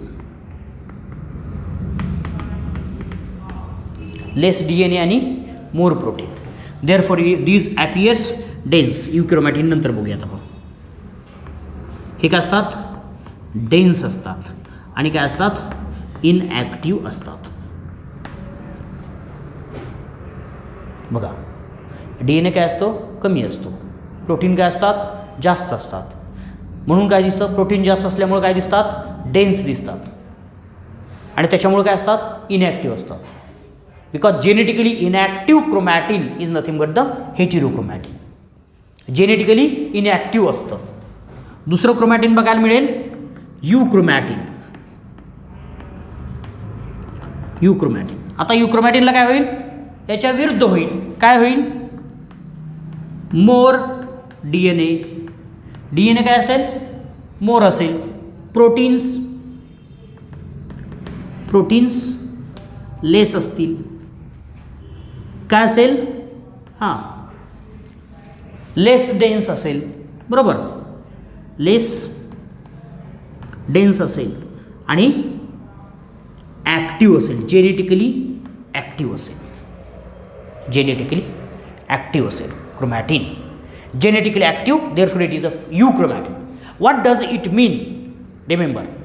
बघा, हे म्हणजे काय, जेनेटिकली ॲक्टिव्ह जर असेल तर त्याचं काय होतं, प्रोसेस चालू असतात. काय, एक रेप्लिकेशन चालू असेल, दुसरं ट्रान्स्क्रिप्शन चालू असेल. म्हणजे रेप्लिकेशन म्हणजे काय, DNA पासून DNA तयार करत असतील किंवा DNA पासून RNA तयार होत असेल. ठीक आहे, ॲक्टिव्हिटी सुरू असते, ॲक्टिव्ह असतो तो DNA. काय असतो, तिथला क्रोमॅटिन काय असतो, कंटिन्युअसली ॲक्टिव्ह असतो. आणि म्हणून तिथले प्रोटीन्स कमी असतात. बरोबर, फक्त एन्झाईम्स जास्त असतात. एन्झाईम पण त्या ॲक्टिव्हिटीला लागणारी एन्झाईम्स फक्त तिथं जास्त असतात. म्हणून लक्षात ठेवायचं, साधं सिम्पल असतं. हे कसं असतं, इकडं लक्ष द्या. हे डार्क डेन्स असतात म्हणून डार्क स्टेन होतात. स्टेन केलं तर काय होतात, लिहा इथं अजून, हेटेरोक्रोमॅटिन, त्याच्या खाली लिहा तुमच्याकडे जागा असेल तर, डार्कली स्टेन्ड. Darkly stained. आणि this euchromatin lightly stained. These are the differences. लक्षात ठेवायचं, हे डिफरन्सेस आपल्याला इथं असलेले बघायला मिळतात. ठीक आहे, काय, what is the difference between euchromatin and heterochromatin, that can be the question. हा क्वेश्चन कसा सोडवणार, पहिला, यूक्रोमॅटिन आर ट्रू क्रोमॅटिन. लिहा इथं, true chromatin. And heterochromatins are false chromatin. True and false, साधा सिंपल डिफरन्स लिहा. दुसरा, these are less, these having a less amount of a DNA and more amount of the proteins, and they are densely arranged. Protein जास्त असतात, त्याच्यामुळे एकत्र घट्ट बसलेले असतात. साधं मी उदाहरण देत असतो, मी बऱ्याच वेळा उदाहरण देतो. आपले कपडे असतात, कपडे आपल्याकडे दोन प्रकारचे कपडे असतात. एक ट्रू असतात, एक हेटेरो असतात. ट्रू कपडे म्हणजे काय, आपण दररोज ज्याचा वापर करत असतो असे. काय, ज्याचा वापर करत असतो असे म्हणजे असे कपडे म्हणजे काय, ट्रू कपडे असं मी म्हणतो. जे वापरतच नाही, काही असतं बघा, ते काय खराब असतात असं नाही. इकडं लक्ष द्या, काही कपडे असतात खराब असतात असं नाही, पण ते आपण सारखे वापरत नाही, कुठंतरी ऑकेजनला. मग ते काय करतो आपण, घडी करून व्यवस्थित पॅक करून, एकदम पॅक डेन्स करून का कसेही टाकलेले असतात? नाही, एकदम घडी करून इस्त्री वगैरे करून आपण कपाटामध्ये ठेवतो. कुठे ठेवतो? डार्क ठिकाणी ठेवतो, म्हणून डार्कली स्टेन्ड. आपण वापरतो का? ॲक्टिव्हली यूज आहे का त्याचा? नाही आहे, म्हणून इनॲक्टिव्ह आहेत ते. पण दररोज आपण कपडे घालतो, ते कपडे कुठे ठेवतो आपण? बाहेर ठेवतो, ॲक्सेसेबल अशा ठिकाणी ठेवतो, म्हणजे कुठंतरी अडकवून ठेवतो, किंवा घडी जरी केली तरी वापरता येईल अशाच ठिकाणी ठेवतो. एकदम ट्रंकमध्ये एकदम तो ट्रंक अजून कुठंतरी दुसऱ्या ट्रंकमध्ये वगैरे असं ठेवतो का? नाही ठेवत. मग ते काय असतात? ॲक्टिव्ह असतात. असं साधं सिंपल आपल्याला लॉजिक लक्षात येईल. आणि जे कपडे सारखे वापरतो त्यांचा कलर हळूहळू काय होतो? डल होत जातो, म्हणून लाईटली स्टेन्ड असं म्हणा, लाईक दिस. असं साधं सिंपल लॉजिक आपण करायचं. Heterochromatin less active or inactive and true chromatin, that is euchromatin, are the highly active chromatins. So these chromatins are responsible for the inheritance and hereditary. Inheritance आणि heredity साठी responsible असणारे हे chromatin fibres असतात, because it contains a DNA. The whole information required for the cellular activity is stored in the chromatin.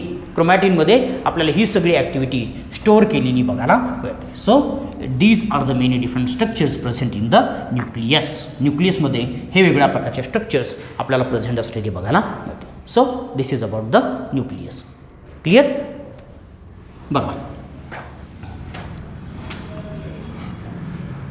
Then we will move towards the last type of त्याच्यातल्या 2 साध्या simple आहेत. मी जरा fast घेणार आहे, त्यातले की points फक्त सांगणार आहे, बाकी काही त्याच्यामध्ये जास्त विचार करायची गरज नाही. त्याचे फंक्शन्स आणि की पॉईंट्स काय आहेत डिफरन्शिएशनचे ते आपल्याला बघायचे. सायटोस्केलेटन काय आहे? Cytoskeleton, skeletal elements present in the cytoplasm. Skeleton in cytoplasm लक्षात ठेवा. सायटोप्लाझम म्हणजे काय? सायटोस्केलेटन म्हणजे काय? जे स्केलेटन सायटोप्लाझममध्ये प्रेझेंट आहे असं. Cell have its own shape. सेलला काय असतो? शेप असतो. तो शेप कसा असतो? Because of the cytoskeleton. आपल्या बॉडीला शेप कोणामुळे आहे माहिती आहे? आपल्या बॉडीचा शेप माहीत नाही? It is because of a bone. कशामुळं असतो? बोनमुळं. बघा, आपल्याला नाकाला एक विशिष्ट आकार असतो. काय असतो? स्केलेटन आहे त्याचं. 2 प्रकारचे स्केलेटन असतात नाकामध्ये, एक आहे बोन आणि दुसरा आहे कार्टिलेज. कानाला विशिष्ट अशा प्रकारचा शेप आहे, तो सुद्धा कोणामुळे आहे? कार्टिलेज आहे. म्हणून बोटाला विशिष्ट अशा प्रकारचा शेप आहे, त्याच्यामध्ये काय आहेत? बोन्स आहेत, बरोबर. म्हणून bones and cartilage are the skeletal elements which gives a shape to the body. Like this cytoskeleton gives the shape to the cell. हे सायटोस्केलेटन काय करतं? Gives shape to cell. सेलला शेप देतं पहिलं. दुसरं, it is responsible for the intracellular movement.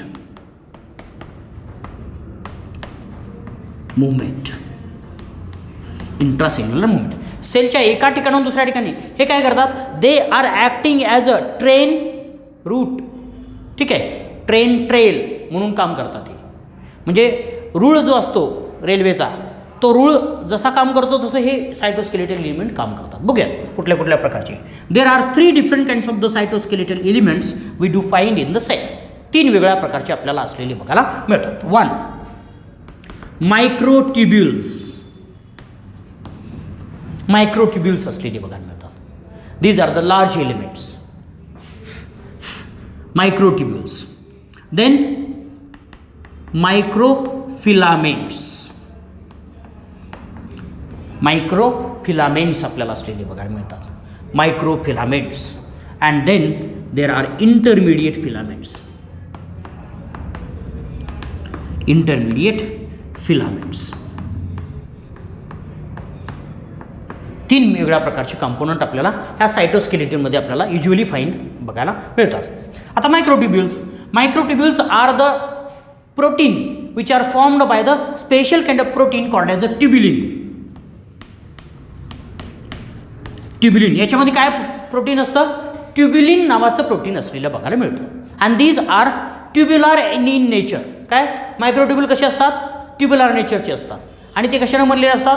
ट्युब्युलिननं बनलेले असतात. साधं सिंपल. किती ट्युब्युलिन मॉलिक्यूल असतात बघा. साधं सिंपल जर बघितलं तर हा ट्यूब लाईक प्रोटीन्स असलेला बघायला मिळेल. असा इकडे बघा, हा एक एलिमेंट आहे मायक्रोट्युब्युल. याच्यामध्ये काय असतं, इथे एक ट्युब्युलिन आहे, इथे एक ट्युब्युलिन आहे, असे ट्युब्युलिन 13 ट्युब्युलिन एकत्र असतात. आता मी मोजून लिहित नाही, मोजून काढत नाही, ठीक आहे. आणि हे एका खाली एक असे ट्युब्युलिन अरेंज असतात. अरेंजमेंट यांची कशी असते बघा. सो इट फॉर्म्स अ मायक्रोट्युब्युल, बरोबर.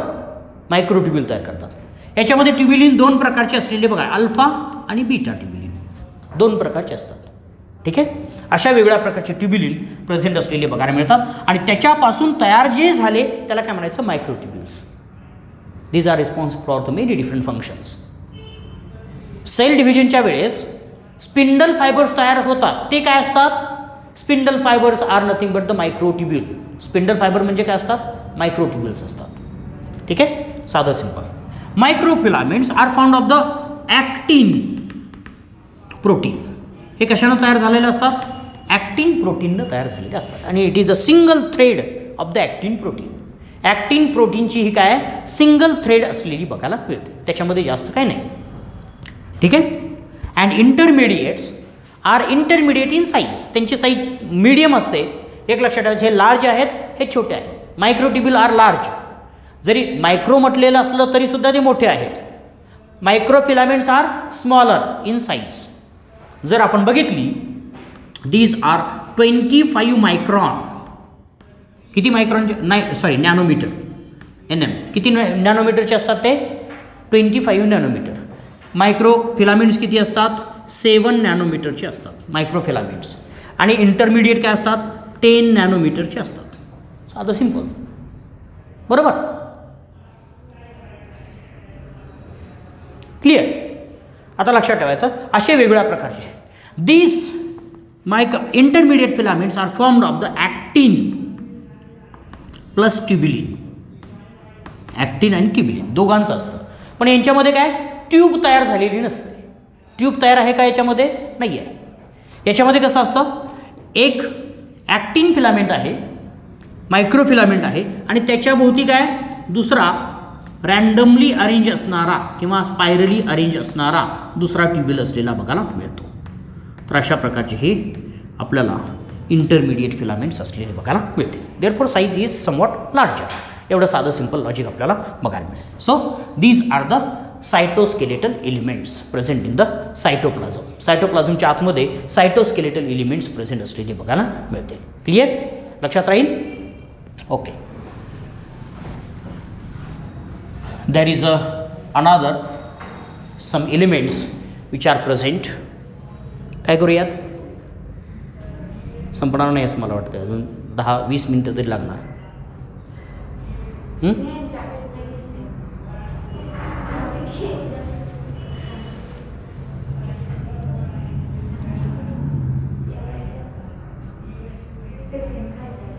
थोडंसं थांबव.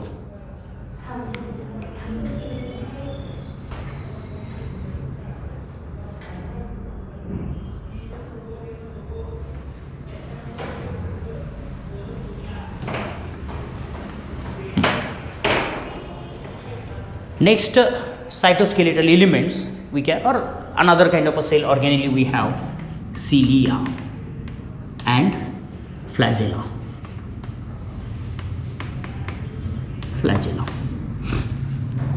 Actually, cilia are the short cyto, what we can say protoplasmic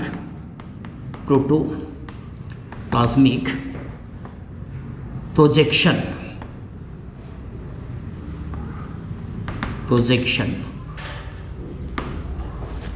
साधं सिंपल आहे. शॉर्ट प्रोटोप्लाझ्मिक प्रोजेक्शन, एवढंच साधं लक्षात ठेवायचं. What is cilia, short protoplasmic projection. दुसरं फ्लॅजेला काय, फ्लॅजेलाचं डेफिनेशन इथं सिलिया म्हणा, सिलिया झालं, सिलिया म्हणा, ठीक आहे. फ्लॅजेलाला काय म्हणणार, लॉंग व्हीप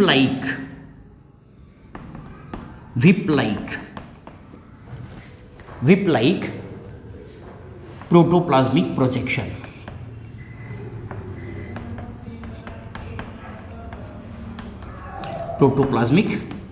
प्रोजेक्शन. ठीक आहे, दोघांचा डिफरन्स लक्षात आला. Otherwise all other structure is same. बाकीचं सगळं स्ट्रक्चर काय सेम. आता दुसरी गोष्ट, cilia are present in all different kinds of the cell. Cilia कोणामध्ये असतात, सगळ्या वेगवेगळ्या प्रकारच्या सेलमध्ये असू शकतात. But mostly flagella are present in the prokaryotic cell. हे कुठं असतात, mostly present in prokaryotic cell. Prokaryotic सेलमध्ये जास्त असतात. ठीक आहे, युकॅरियोटिक सेलमध्ये कमी बघायला मिळतात. In eukaryotic cell it is present in sperms only. स्पर्म्समध्येच फक्त असतात. युकॅरियोटिक सेलमध्ये कुठं असतात, स्पर्ममध्ये, किंवा युनिसेल्युलर ऑर्गॅनिझममध्ये असतात. कुठं असतात, युनिसेल्युलर ऑर्गॅनिझम. Unicellular organism. 3 गोष्टी लक्षात ठेवायच्या. Mostly present in the prokaryotic cell, sperms and unicellular organism. In multicellular organism only sperms have the flagella. एवढी गोष्ट कायम लक्षात ठेवायची आहे. ठीक आहे. Then what are the different structures present in this cilia and flagella. Function जर बघितलं तर काय, movement in the liquid medium. Movement in the liquid medium. Liquid मीडियममध्ये मुवमेंट, एक तर लिक्विड मीडियमची मुवमेंट करेल. सिलिया काय असतात बघा, these when they are present in the multicellular organism they are responsible for the moving the fluid or it creates a current of the fluid current तयार करतो, बरोबर. and it is responsible for the movement of the organism, unicellular organism. ठीक आहे. स्पर्मची movement करण्यासाठी कोण महत्त्वाचा असतो, फ्लॅजेला महत्त्वाचा असतो. ठीक आहे. प्रोकॅरियोटिक सेल आहे, एखादी प्रोकॅरियोटिक सेल आहे, त्याची मुवमेंट करण्यासाठी कोण महत्त्वाचा आहे, फ्लॅजेला. युनिसेल्युलर ऑर्गॅनिझम्स आहेत. आपण बघले क्लॅमिडोमोनास बघितला होता, युग्लिना बघितला होता, बरोबर. त्याच्यामध्ये काय फ्लॅजेला असतात, बरोबर. ते फ्लॅजेला त्यांच्या मुवमेंटसाठी रिस्पॉन्सिबल असलेले बघायला मिळतात. यांचं काय commonly 2 functions we can assign to this flagella. Flagella काय, लोकोमोशन. काय म्हणायचं त्याला, लोकोमोशन. फ्लॅजेलाचं फंक्शन काय असतं, लोकोमोशन. एकमेव फंक्शन असतं locomotion. Locomotion movement from one place to the other place. एका ठिकाणून दुसऱ्या ठिकाणी जाणं, हे काय लोकोमोशन फंक्शन आपल्याला फ्लॅजेलाचं असलेलं बघायला मिळतं. सिलिया बघा, सिलियाची फंक्शन्स 2 आपल्याला सांगता येतील. ठीक आहे. मी आता फ्लॅजेला झाला, फ्लॅजेलाचं फंक्शन झालं locomotion. Wien you look at the cilia has 2 different kinds of the function. It creates fluid current.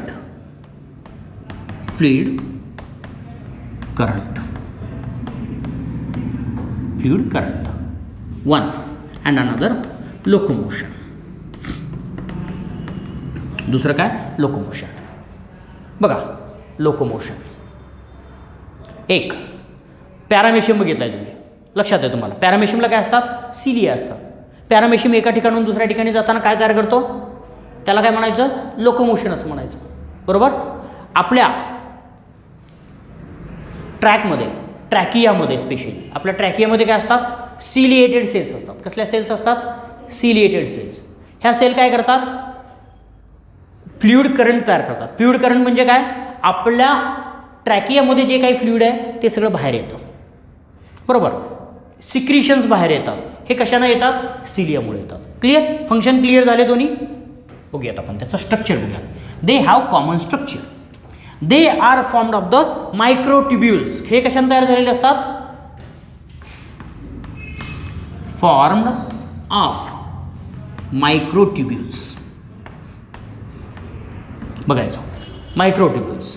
But these microtubules are the doublet in nature. हे कसले मायक्रोट्युब्युल्स असतात, डबलेट मायक्रोट्युब्युल्स. बघा डबलेट म्हणजे काय असतं नेमकं, एक मायक्रोट्युब्युल दुसऱ्या मायक्रोट्युब्युलला फ्यूज झालेला असतो. काय असतो, एक मायक्रोट्युब्युल. बघा हा एक मायक्रोट्युब्युल आहे, हा काय एक मायक्रोट्युब्युल आहे. ठीक आहे. दुसरा काय झालाय, त्याला फ्यूज झालाय. काय झालाय, फ्यूज झालाय. बरोबर, फ्यूज झाला आहे. म्हणून काय झाला, हा एक असेल तर सिंगलेट आणि दोन एकत्र असतील तर डबलेट. बरोबर, याला काय म्हणायचं, डबलेट असं म्हणायचं. So doublets of microtubules are present. But these are arranged in the spatial arrangement. There are 11 microtubules. किती मायक्रोट्युब्युल्स असतात, मायक्रोट्युब्युल्स आपल्याला याच्यामध्ये प्रेझेंट असलेली बघायला मिळतात. 11 मायक्रोट्युब्युल्स असतात. These microtubules are present in the specialized arrangement. बघा, स्पेशल अरेंजमेंट असलेली बघायला मिळते. मी आता जास्त काही चांगलं स्ट्रक्चर काढायचं नाही, ते तुम्ही डायग्राममध्ये बघा आणि काढा. मी फक्त रफ स्ट्रक्चर काढणार आहे. त्याच्यात कुठल्या प्रकारचे स्ट्रक्चर असतात तेवढे फक्त तुम्हाला लक्षात यावे म्हणून मी हे करतो आहे. बघा, कट केला, ही सेल आहे, ह्या सेलला हा फ्लॅजेला आहे. ठीक आहे, फ्लॅजेला 3 प्रकारच्या स्ट्रक्चरनं तयार झालेला आपल्याला बघायला मिळतो. ठीक आहे, 3 प्रकारचे स्ट्रक्चर. एक असते बेसल बॉडी, बेसल बॉडी, दुसरी असते basal plate and the what we can say it is a filament. काय म्हणायचं, फिलामेंट असं म्हणायचं. अशा 3 पार्टनं आपल्याला फ्लॅजेला तयार. सिलिया सुद्धा. आता बेसल बॉडी म्हणजे काय असते, it is formed of the centriole. कशाने तयार झालेली असते, सेंट्रिओल. त्याचं स्ट्रक्चर आपल्याला बघायचं शॉर्टमध्ये. Centriole is another structure which is responsible for the formation of the flagella or cilia. Flagella किंवा सिलियाला तयार करण्यासाठी आपल्याला हे महत्त्वाचं असतं. बेसल प्लेट काय असते, it is a plate which is responsible for the rotation of the flagella. फ्लॅजेलाच्या रोटेशनसाठी कुठली महत्त्वाची असते, बेसल प्लेट महत्त्वाची असते. ठीक आहे, basal plate is responsible for the rotation of the flagella. असा हा फ्लॅजेला. आणि मी काय केलं आहे बघा, मी याला कट केला आहे. काय केला, कट केला आहे आणि तो व्ह्यू आपण बघतो आहोत इथं. त्याचं कट केलेलं जे स्ट्रक्चर आहे ते आपण बघतो. तर याच्यामध्ये काय बघा, आपल्याला किती वेगळ्या प्रकारचे स्ट्रक्चर्स प्रेझेंट असलेले आहेत. 9 doublets are present at the periphery. 9 doublet बघा.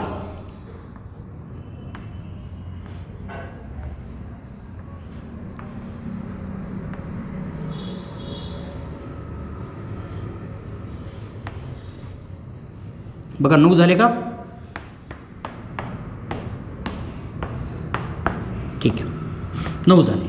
याच्यामध्ये काय बघा, डबलेट असतात.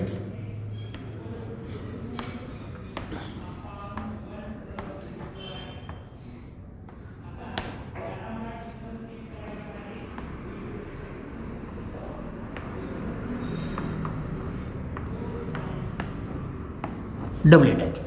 बरोबर, या डबलेटला आतमध्ये सेंटरला 2 मॉलिक्यूल असलेली बघायला मिळतात. 2 सिंगलेट असतात. काय असतात, 2 असतात. त्यांना काय म्हणायचं, सिंगलेट असं म्हणायचं. काय म्हणायचं, सिंगलेट. आणि त्यांच्या भोवती एक इंटरनल मेम्ब्रेन असलेला बघायला मिळेल. ठीक आहे, हे दोन्ही एकमेकांना जोडलेले असतात. असे मायक्रोट्युब्युल्स असतात. ठीक आहे, हे मायक्रोट्युब्युल एकमेकांना सेंट्रली सुद्धा जोडलेले असतात. डबलेट आहेत ते सेंट्रली जोडलेले आपल्याला बघायला मिळतील. याला काय म्हणायचं, रॅडियल पोक्स असं म्हणायचं. काय म्हणायचं, रॅडियल पोक्स असं म्हणायचं. ठीक आहे, याच्यामध्ये हे दोन्ही एकमेकांना असे कनेक्टेड असतात. थिन थ्रेडनं कनेक्टेड असतात. नेक्झॉन असं म्हणायचं. काय म्हणायचं, सॉरी, नेक्झिन्स आहेत, एकमेकाला अशा कनेक्टेड असतात. काय म्हणायचं त्याला, नेक्झिन असं म्हणायचं. मी नावं देतोय, नेक्झिन्स, लक्षात ठेवायचं. हे ट्युब्युल एका रेषेमध्ये पेरिफेरीमध्ये अरेंज केलेले असतात. त्याला नेक्झिन्स असं म्हणायचं. कनेक्ट केलेले बघायला मिळतात. These have special kind of structures. अजून वेगळ्या प्रकारच्या डायनिन नावाचं स्ट्रक्चर असलेलं बघायला मिळतं. इकडं बघा आणि तसं स्ट्रक्चर काढा म्हणजे तुम्हाला लक्षात राहील. मी त्याचं फंक्शन त्यावेळी सांगतोय.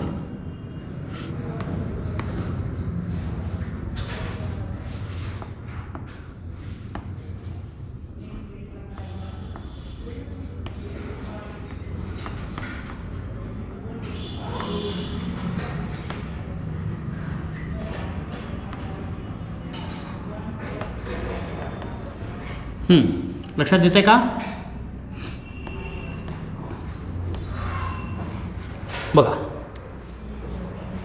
हे स्ट्रक्चर काय?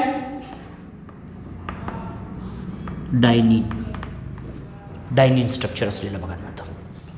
हे काय? नेक्झिन्स आहेत. हे काय? डायनिन्स आहेत. हे रॅडियल पोक्स म्हणायचं. काय म्हणायचं? रॅडियल पोक्स असं म्हणायचं. These are the radial spokes. It is a peripheral doublet.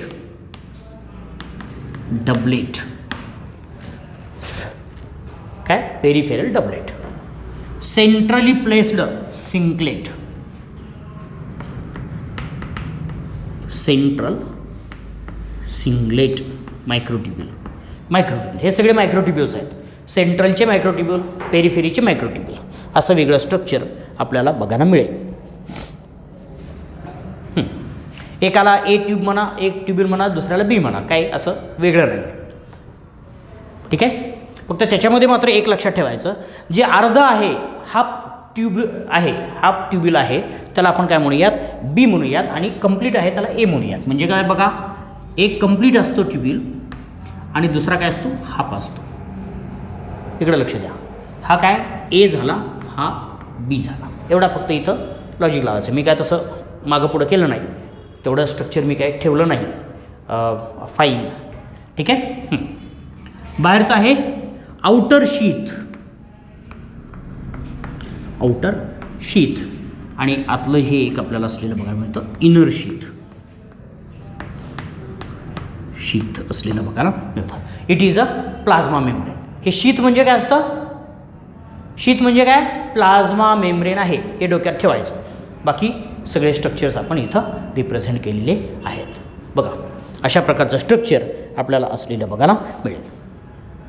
Central singlet doublet असं म्हटलं, त्याच्या ते पुढं फक्त मायक्रोट्युब्यूल लावायचं. मायक्रोट्युब्यूल्स आहेत. आता याचा फॉर्म्युला जो तयार होतो कसा होतो बघा. दिस फॉर्म्युला कधीही लक्षात ठेवायचं. Cilia and flagella have a special formula. आणि तो फॉर्म्युला काय?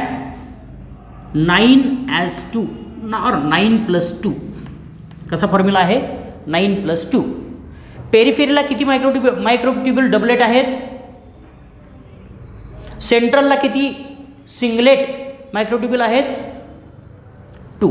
म्हणून त्याला 9+2 असा फॉर्म्युला याचा लक्षात ठेवायचा आहे. आता साधं लॉजिक सांगतो. याच्यामध्ये काय होतं? These microtubules containing dynein are responsible for the attachment or what we know, bringing these two microtubule doublet together. हे दोन मायक्रोट्युब्यूल डबलेट जे आहेत त्या दोन्हीला एकत्र आणण्यासाठी कोण महत्त्वाचा असतो? डायनिन महत्त्वाचा असतो. ATP ब्रेकडाऊन करतो आणि ह्या दोन्हीला एकत्र आणतो. एकत्र आल्यानंतर काय होईल? त्याची साईज कमी होईल. बरोबर. मग काय होतं? ही साईज कमी होताना सुद्धा कशी होते?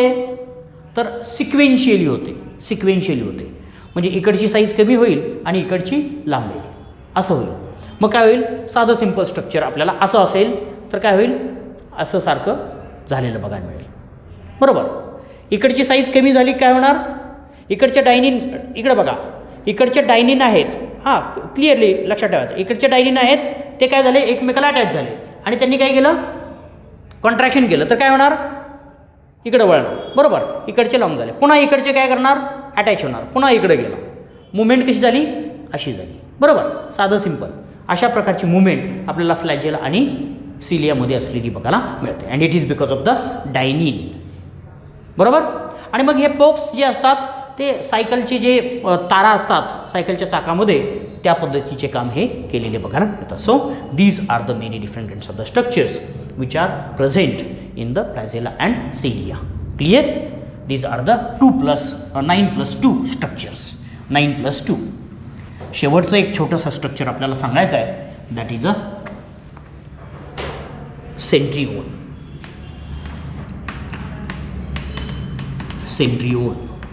Centriole is present only in animal cell. Only in animal cell. It is also a group of the microfilaments or microtubules असं म्हणूयात. याच्यामध्ये काय आहेत, फक्त ट्रिपलेट आहेत. काय आहेत, ट्रिपलेट असतात. मायक्रोट्युब्यूल ट्रिपलेट आहेत फक्त, बाकी काही याच्यात नाही आहे. फॉर्म्ड ऑफ मायक्रोट्युब्यूल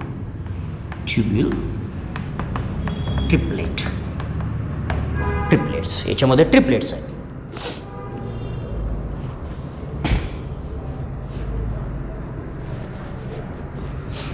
ठीक आहे. आता जे स्ट्रक्चर आहे तशाच प्रकारचं स्ट्रक्चर आपल्याला काढायचं, फक्त सेंट्रल काय नसतो याच्यात. सेंट्रल ट्युब्युल्स आहेत, मायक्रोट्युब्युल्स आहेत का याच्यामध्ये, नाही आहेत. एवढंच फक्त बाजूला काढायचं. आता मी साधं सिंपल, मी काही एवढं डिटेलमध्ये स्ट्रक्चर काढणार नाही, कारण ते तुम्हाला ड्रॉ करून बघा, जरासं वाचून बघा. मी फक्त त्याची अरेंजमेंट सांगतो. There are 2 centrioles or one centriole is formed of 2 different kinds of the small centrioles, and these are placed perpendicular to each other.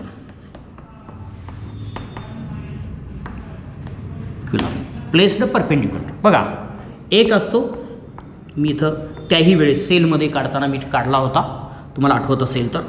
सेलमध्ये एक मायक्रोट्युब्यूल आहे, सेंट्रिओल आहे, आणि दुसरा त्याच्या अशा पद्धतीनं प्लेस झालेला बघायला मिळतो. ठीक आहे. असे 2 मायक्रोट्युब्युल्स आपल्याला तिथं प्रेझेंट असलेली बघायला, मायक्रोट्युब्युलर अरेंजमेंट्स आपल्याला प्रेझेंट असलेल्या बघायला मिळतात. ठीक आहे. दिस is or what we can say, hold together with some kind of a fluid that is called as a pericentriolar fluid. ते पेरिसेंट्रिओलर फ्लुइड आपल्याला याच्या भोवती असलेलं बघायला मिळतं. आता बघा, याच्यामध्ये काय होतं, these are the origin of the microtubule formation during the cell division. Cell डिव्हिजनच्या वेळेस मायक्रोट्युब्यूल तयार करायचे झाले तर कुठून तयार होतात, इथून तयार होतात. कुठून, सेंट्रिओलपासून तयार होतात. एकच गोष्ट लक्षात ठेवायची. So the centriole are site for what we can say, spindle fiber synthesis.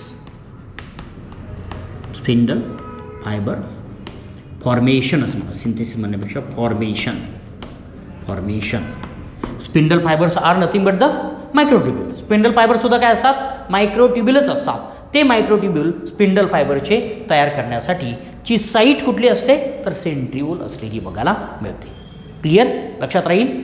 तर अशा प्रकारचं हे वेगळं स्ट्रक्चर आपल्याला ह्या सेलमध्ये असलेलं बघायला मिळतं. So these are the many. So it is important in the cell division. लक्षात ठेवायचं, कशासाठी रिस्पॉन्सिबल आहे हे, सेल डिव्हिजनमध्ये याचा सगळ्यात महत्त्वाचा रोल असलेला बघायला मिळतो. लक्षात राहील. So these are the many different kinds of the cytoskeletal elements we have in the cell. These are only present in the eukaryotic animal cell. Clear. So this is about the cell structure and organization. काही शंका याच्यात नाही. Okay, will stop here. Thank you.